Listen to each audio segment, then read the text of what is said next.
कह रहा हूं जो कि जब सरकार ने राज्य कर्मी बनाया तो राज्य कर्मियों के समान सारी सुविधाएं दी, लेकिन वेतन बनावटी दे दिया, कृत्रिम वेतन दे दिया। और आज कुछ देर पहले आप भी महोदय देख रहे होंगे बैठ करके वेतन संरक्षण, वेतन विसंगति, वेतन निर्धारण आदि की बात चल रही है। और अभी स्थिति ये है, जब तक इनको राज्य कर्मियों के समान जो फिटमेंट मैट्रिक्स होता है उसमें नहीं डाला जाएगा, आज 8वें वेतनमान की सुगबुगाहट हो रही है लागू करने की, और 7वां वेतनमान भी इन शिक्षकों को नहीं मिल रहा है। समान कार्य समान वेतन अलग चीज है।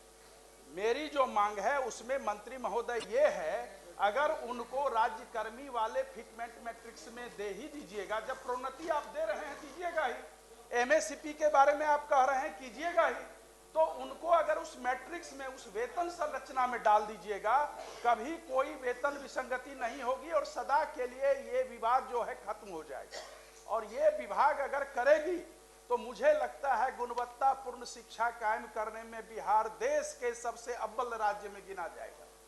अभी यही कमी है कि शिक्षक गुणवत्तापूर्ण शिक्षा नहीं दे पा रहे हैं। माननीय मंत्री, पढ़े लिखे की बात हो रही है, सुनील बाबू थोड़ा सा अनुसरण कीजिए। माननीय सभापति महोदय, जिन्होंने बात की है उस पर हम लोग विचार कर लेंगे, और इस पर निश्चित रूप से अभी तक माननीय सदस्य को हम बताना चाहेंगे कि विशिष्ट शिक्षकों का भी जो वेतन विसंगति था, लाखों में संख्या थी, उसको भी हम लोगों ने दूर किया है, ऐसी बात नहीं है। तो इस तरह के इसको सहानुभूतिपूर्वक देखते हुए कि इसमें फाइनेंस का क्या व्यू है, उसको हम लोग देख कर निर्णय लेंगे। ठीक। महोदय, विसंगति के बारे में एक जानकारी देना चाहते हैं। प्रधान अध्यापक और शिक्षक का एक ही वेतन हो गया है, एक ही वेतन। माननीय मंत्री जी ने कहा कि विचार उस पर करेंगे, निश्चित रूप से वो जल्दी करना चाहिए। मेरा यही आग्रह है आपके माध्यम से, जो कि विभाग वो जल्दी से जल्दी करे ताकि आप करके शिक्षक अपनी सर्वश्रेष्ठ दे सके। ठीक है। माननीय सदस्य डॉक्टर मदन मोहन झा एवं अध्यक्ष महोदय, राज्य के सरकारी विभागों में राज्य कर्मियों को अपने पद के अनुसार उसे 7वें वेतन आयोग के तहत मूल वेतन के साथ ग्रेड पे दिया जा रहा है और लेवल भी निर्धारित है, जबकि बीपीएससी टीआर1, बीपीएससी पीआर2, बीपीएससी टीआर3 द्वारा चयनित अध्यापक एवं सक्षमता पास विशिष्ट शिक्षकों को का ना ही ग्रेड पे निर्धारित किया गया है और ना ही लेवल तय किया गया है। सिर्फ नियोजन के तहत वर्ग 1 से 5 के अध्यापकों को एवं विशिष्ट शिक्षकों को 25,000, वर्ग 6 से 8 के अध्यापक को 28,000, वर्ग 9 से 10 के अध्यापक एवं विशिष्ट शिक्षकों को 31,000, वर्ग 11 से 12 के अध्यापक एवं विशिष्ट शिक्षकों को 32,000 रुपया मूल वेतन दिया जा रहा है, जो 7वें वेतन आयोग से बिल्कुल अलग है, जिसके कारण भविष्य में अध्यापक एवं विशिष्ट अध्यापकों को 8वें वेतन आयोग के लाभ से वंचित रहना पड़ सकता है, जबकि उक्त शिक्षकों को भी राज्य कर्मी का दर्जा प्राप्त है। अतः उक्त शिक्षकों के हित में पद के अनुसार शिक्षकों को ग्रेड पे तथा लेवल निर्धारित करने हेतु हम सदन के माध्यम से सरकार का ध्यान आकृष्ट कराते हैं। माननीय मंत्री शिक्षा विभाग। अध्यक्ष महोदय, वस्तु स्थिति यह है कि पंचायती राज संस्थाओं एवं नगर निकाय संस्थाओं द्वारा नियुक्त शिक्षकों को समान कार्य के बदले समान वेतन देने से संबंधित माननीय सर्वोच्च न्यायालय में दायर SLP C संख्या 20/2018 बिहार सरकार एवं अन्य बनाम बिहार माध्यमिक शिक्षक संघर्ष समिति एवं अन्य के साथ दिनांक 10/5/2019 को पारित आदेश, जिसमें माननीय उच्च न्यायालय के द्वारा समान कार्य के बदले समान वेतन देने हेतु पारित आदेश को निरस्त कर दिया गया है। राज्य सरकार पंचायती राज संस्थाओं एवं नगर निकाय संस्थाओं द्वारा नियुक्त शिक्षकों को बेहतर वेतन एवं सेवा शर्त हेतुकृत संकल्पित रही है। राज्य सरकार ने सहानुभूतिपूर्वक इन शिक्षकों को 1/9/2020 से ईपीएफ योजना, जिसमें राज्य सरकार के द्वारा लगभग 5% अंशदान दिया गया है, से आच्छादित करते हुए दिनांक 1/4/2021 से 15% का वेतन वृद्धि किया गया। पुनः राज्य सरकार द्वारा स्थानीय निकाय शिक्षकों को बेहतर सेवा शर्त एवं वेतन प्राप्त हो के परिप्रेक्ष्य में बिहार विद्यालय विशिष्ट शिक्षा नियमावली 2023 अधिसूचित किया गया। नए शिक्षकों के नियुक्ति हेतु बिहार राज्य विद्यालय अध्यापक नियुक्ति, स्थानांतरण, अनुशासनिक कार्रवाई एवं सेवा शर्त नियमावली 2023 अधिसूचित किया गया। सरकार द्वारा इन दोनों नियमावली से नया पद सृजित किया गया। यह पद 7वें वेतन आयोग लागू होने के बाद सृजित किए गए हैं, इसलिए यह पद 7वें वेतन आयोग द्वारा निर्धारित पदों में सम्मिलित नहीं है। सरकार द्वारा सरकार के अन्य बहुत सारे पद सृजित किए जाते हैं जो 7वें वेतन आयोग में सम्मिलित नहीं होते हैं। इन दोनों नियमावली के तहत वर्ग 1 से 5 के शिक्षकों को 25,000, वर्ग 6 से 8 के शिक्षकों को 28,000, वर्ग 9 से 10 के शिक्षकों को 31,000 एवं वर्ग 11 से 12 के शिक्षकों को 25,000 प्रारंभिक वेतन निर्धारित करते हुए पे मैट्रिक्स का निर्धारण किया गया। उक्त नियमावली के तहत शिक्षकों को बेहतर प्रोन्नति का लाभ दिया गया। अगले संभावित जो वेतन आयोग 8वां वेतन आयोग में ये शिक्षा विभाग द्वारा इन विद्यालय अध्यापकों एवं विशिष्ट शिक्षकों के वेतन मान को उचित स्तर पर निर्धारित करने हेतु वित्त विभाग को अनुशंसित किया जाएगा। महोदय,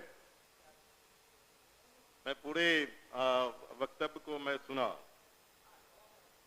सरकार बीपीएससी का एग्जामिनेशन लेकर के सरकार ने घोषणा किया कि वो राज्यकर्मी होंगे। दूसरी बात की सरकार ने ही घोषणा किया कि सक्षमता परीक्षा पास जो कर जाएंगे शिक्षक वो राज्यकर्मी होंगे। तो जब राज्यकर्मी होंगे तब फिर क्या औचित्य है कि आप उसको 7वें वेतन के लाभ से अलग रखेंगे, उस श्रेणी में नहीं रखेंगे? क्यों उसको राज्यकर्मी का दर्जा देते हुए और राज्यकर्मी की घोषणा करते हुए उस लाभ से सरकार क्यों वंचित रखना चाहती है, ये मैं जानना चाहता हूं। माननीय मंत्री।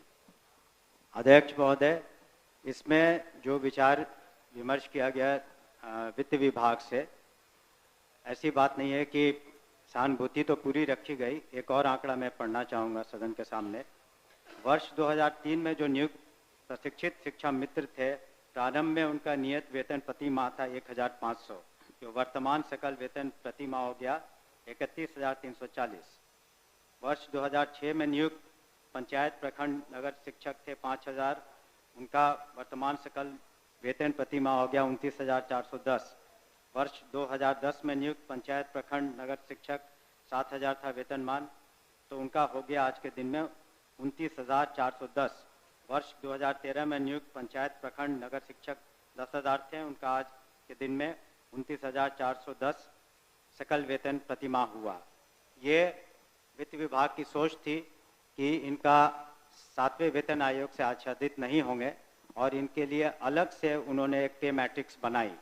लेकिन साथ ही हमने ये भी कहा कि भविष्य में जब 8th पे कमीशन लागू होगा तो उसमें फिटमेंट कमेटी बैठती और फिटमेंट कमेटी जिस श्रेणी में ये फिट करेंगे उसमें उनको आच्छादित करेंगे। धन्यवाद महोदय। जो सरकार के द्वारा वक्तव्य फिर दोबारा दिया गया, ये पुरानी बात को दोहराई गई कि जब नियोजन इकाई, कई नियोजन इकाई थी, आपने 23 में उस तमाम नियोजन इकाई को भंग कर दिया।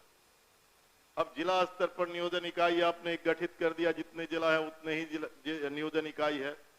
और आपने, आपके फैसले से सरकार ने फैसला लिया कि अब तमाम जो पहली प्रक्रिया थी उसको हम समाप्त करते हैं और बीपीएससी से एग्जामिनेशन लेकर के हम शिक्षक को बहाल करेंगे और वो राज्यकर्मी होंगे। दूसरा, कि सरकार से हम लोग बात कर रहे थे कि जो पुराने तरीके से पंचायत से, प्रखंड से, जिला परिषद से जिन शिक्षकों को नियोजित किया गया उनको आप सरकारी कर्मी घोषित कीजिए। सरकार ने एक फैसला लिया, सक्षमता परीक्षा जो पास करेगा वो सरकारी कर्मी होंगे।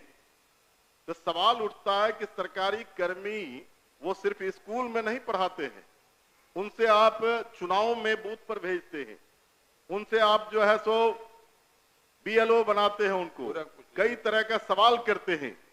जब वो सरकारी कर्मी आपने घोषित किया है, तब सरकारी कर्मी के बराबर उसके समकक्ष 7वां वेतन क्यों नहीं देना चाहती है, ये हम जानना चाहते हैं। तो नहीं, उनका कहना है कि वो पुराना जो बताया 4000 था, 2000 था, 3000 था। दूसरी बार खड़े होकर बोले तो नहीं सर मैं अध्यक्ष महोदय, जब ये पूरा मामला वित्त विभाग में गया, वित्त विभाग इसमें सारी निर्णय लेता है, पे मैट्रिक्स उन्होंने नया किया और कहा कि ये 7वें वेतन आयोग से आच्छादित नहीं होंगे। और दूसरी बात ये भी है, हम इस बात को स्वीकार कर रहे हैं कि भविष्य में जब 8th पे कमीशन का इन्होंने बात उठाई है, तो जब भी पे कमीशन केंद्र सरकार के द्वारा जब वो लागू होता है, तो यहाँ बिहार में भी फिटमेंट कमेटी बैठती है और फिटमेंट कमेटी के अनुसार उस वक्त इसमें जिसमें करेंगे हम लोग अनुशंसा करेंगे, लेकिन अंतोगत्वा इन सभी मामलों में वित्त विभाग अपने वित्तीय प्रबंधन के तहत ही अंतिम फैसला देता है, जिसको सभी को स्वीकार करना पड़ता है। धन्यवाद। हो गया आपका। नहीं सर ठीक है, वो लोग पूछेंगे, लेकिन मेरा सबमिशन है सर, सप्लीमेंट्री मेरा ये है कि वित्त विभाग से सारी प्रक्रिया को पूरा करते हुए तब आपने बीपीएससी का एग्जामिनेशन लिया और तब आपने राज्यकर्मी का दर्जा दिया। तो साथ में वहीं घूम फिर के आ रहे हैं आप। साथ में वेतन का आप लाभ उसे क्यों नहीं देना चाहते, ये सरकार एक लास्ट करते हैं सर। एक ही बात तो बोल रहे, बोलिए अध्यक्ष।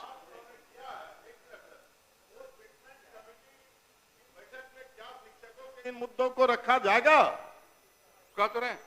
हमने तो कहा ही कि जब 8th कमीशन का जो उसमें फाइंडिंग्स आएंगी, तब बिहार में जब फिटमेंट कमेटी होगी तो अलग अलग विभाग का उसमें टेकअप किया जाता है, तो उस वक्त विचार किया जाएगा निश्चित रूप से। धन्यवाद। ओके जी। अध्यक्ष महोदय, वर्ष 2023 में नियोजित शिक्षकों को महागठबंधन की सरकार में राज्य कर्मी का दर्जा दिया गया था महोदय। और ध्यान रखना, जो शिक्षकों के हित में उनके पद के अनुसार ग्रेड पे और उनका लेवल जो तय करना है, वो सरकार कब तक देने का विचार रखती है? यदि देने का विचार रखती है तो कब तक, नहीं तो क्यों? एक ही बात हो रही है। आपके माध्यम से मैं शॉर्ट में 2 पूरक पूछना चाहता हूं। क्या सरकार को ग्रेड पे निर्धारण करने में आर्थिक बोझ आ रही है? और यदि ये आर्थिक बोझ आ रही है तो सरकार बतावे कि कितने की आर्थिक बोझ आ रही है, तब जो है वो इनको करने में क्या कठिनाई आ रही है आर्थिक बोझ आने में? ये मेरा सवाल है। बैठिए, और कोई पूछने वाले नहीं ना है? चलिए आप बताइए।